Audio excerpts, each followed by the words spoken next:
తిరుమలలో క్షేత్రపాలక శిల అని ప్రత్యేకంగా ఉంటుంది కదా, ఈ శిల యొక్క ప్రత్యేకత ఏంటి? తిరుమలలో క్షేత్రపాలక శిల అని ప్రత్యేకంగా ఏమి ఉండదు. ప్రత్యేకంగా మనం భావించాలి అంతే.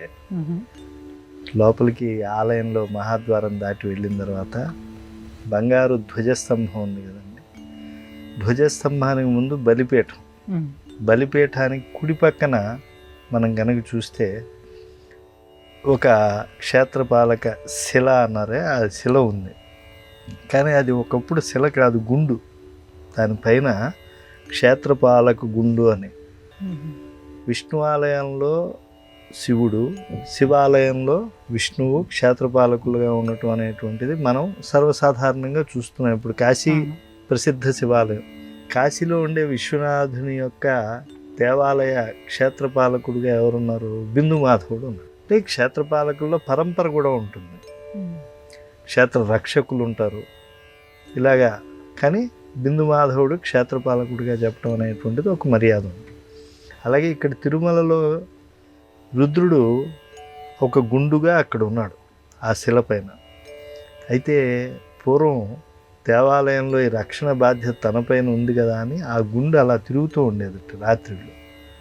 ఒక ఆయన లోపల ఆలయంలో ఉండిపోయాట. ఓ భక్తుడు పాపం తలుపులు వేసేటప్పుడు ఆయన ఎక్కడో భక్తితో నమస్కారాలు పెడుతున్నారు, చూసుకోకుండా తలుపు వేసి వెళ్ళిపోయారు.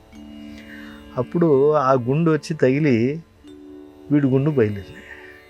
అప్పటి నుంచి కూడా ఇక్కడ ఉండకూడదని చెప్పి ఆ శిలను మాత్రం అక్కడ ఉంచేసి అక్కడి నుంచి ఆ క్షేత్రపాలక గుండును మాత్రం తీసుకెళ్ళి ఆకాశగంగా, గోగర్భం అంటారు కదా, అక్కడ పెట్టారు.